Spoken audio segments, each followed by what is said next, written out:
He stated, Nick Saban just eviscerated Nate Oates, directly ridiculing Oates, saying Brandon Miller was just in the wrong place at the wrong time. This was intentional by Saban, who is likely furious that Alabama basketball is increasing heat on his football program. Why is it causing an outrage? Because to some people, and I gotta be honest, to me, it looks like Nick Saban is throwing some shade at Nate Oates. I never in a million years thought these words would come out of my mouth, but it is currently a crap show in Tuscaloosa, Alabama.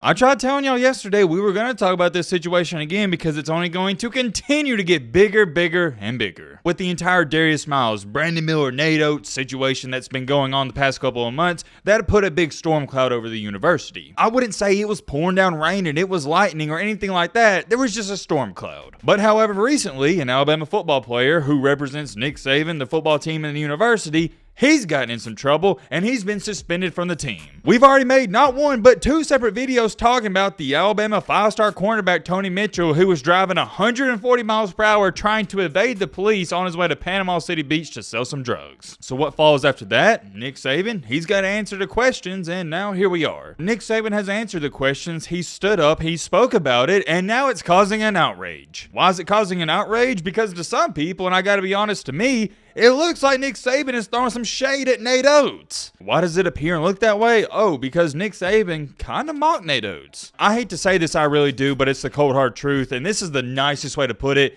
It's not looking good at Alabama right now. You got the Brandon Miller situation going on, which is awful itself. We'll talk about that a little later. You got the situation going on with Tony Mitchell. He's been arrested. He's been suspended. And now the public and the media are trying to pin Nate Oates and Nick Saban against each other. I understand I'm a professional overreactor, but I don't know how you could say this doesn't look bad. It's safe to say we got a lot to talk about in tonight's video. Get your snack, get your popcorn. It's going to be a good one. As always, if you're new to the channel and you like football content, consider joining our community. All right, Matt, blah, shut the crap up. Now, without further ado, let's get into it.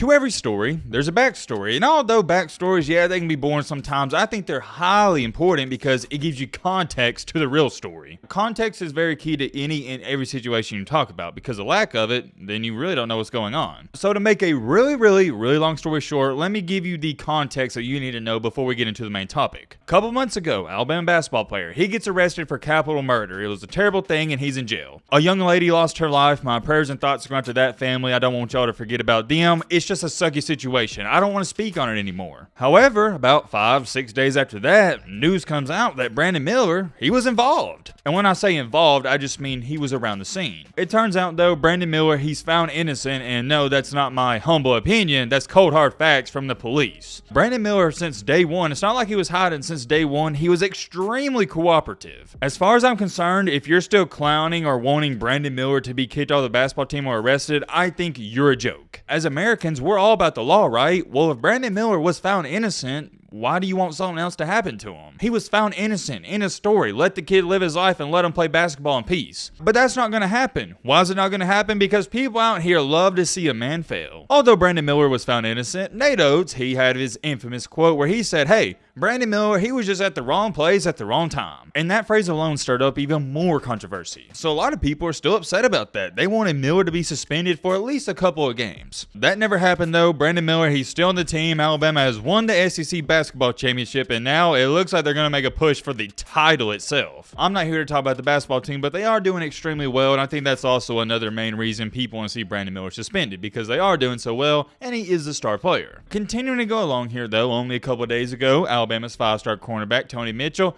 he was arrested. We're not going to talk about this too much. I've talked about it plenty enough. He was driving 140 miles per hour, was evading police, which is just unreal. I don't know why he thought he was going to get away from that. And he was going to Panama City Beach to sell drugs. He had a trash bag full of Mary Jane on his way to Panama City Beach to make a couple $1,000s. 5-star recruit, by the way. So what happens after that? Well, just like Nate Oates has to speak on the Brandon Miller situation, Nick Saban has to talk about this Tony Mitchell situation. And this is where Nick Saban yesterday said his famous words. Matt wrote a clip.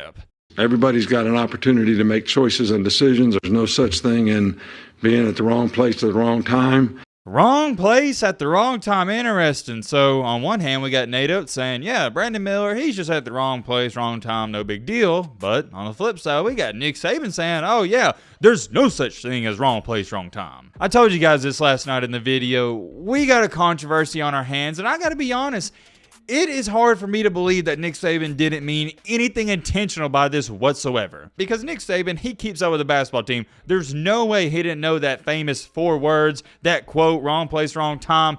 It wasn't going to cause a stir up like it is. And maybe some of y'all think he said this with no correlation and he didn't mean anything by it. That's cool. You're entitled to believe whatever you want. Me, myself, I don't buy it. I honestly believe that Nick Saban is throwing a slight jab, a slight bit of shade at Nate Oates on how he handled the Brandon Miller situation. Or maybe he's not. Let me know. You guys be the judge in the comment section. Maybe he's just sending a message to his football team because we know Saban does that all the time. If you keep up with college football, more specifically Alabama, you know this. When Nick Saban's talking to the media like he is right here, he's not talking to the media, he's talking to his team. So maybe, just maybe, he's sending a message to his other players saying, hey, stuff like this isn't going to fly. He's telling and proving to these other guys there is consequences for all your actions. But check this out. Some people think Nick Saban is throwing this tad bit of shade at Nate Oates because he is jealous at how well the Alabama basketball team is doing. What do y'all think about that? I don't know if I buy all that because I have a hard time believing that Nick Saban is jealous of the Alabama basketball program when Saban has,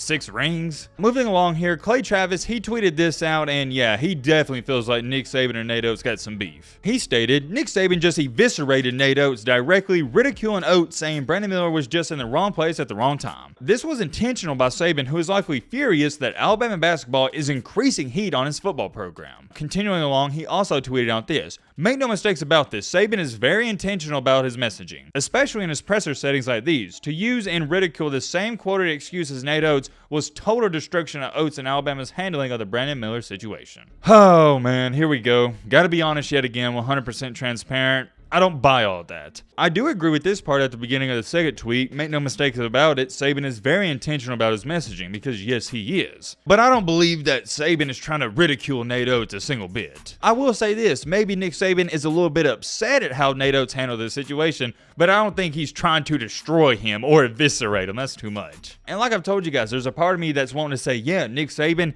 it is fishy that he said wrong place, wrong time, but there's also another part of me that's going, well, hey, maybe he didn't think about it like that and he's just sending this message to his football team. I can convince myself both ways that Saban either A, intentionally did this, or B, he didn't mean to do it. Regardless of what I think, it really doesn't matter. What matters is the public thinks Nick Saban is intentionally doing this. Or not intentionally doing this, but intentionally did it. You get what I'm trying to say. I never in a million years thought these words would come out of my mouth, but it is currently a crap show in Tuscaloosa, Alabama. What's even weirder about this is the crap show has nothing to do with the basketball and football team because they're both really good. The basketball team is the #1 team in the country, and the football team is always top 2 or top 3. The crap show is going on behind the scenes for the basketball and football teams. Hopefully this dies down, and hopefully our student athletes will learn how to stay out of trouble. It's not that hard. I'm sorry, it's not that hard to stay out of trouble. It's not. You can't convince me otherwise. Let me know your thoughts down below, but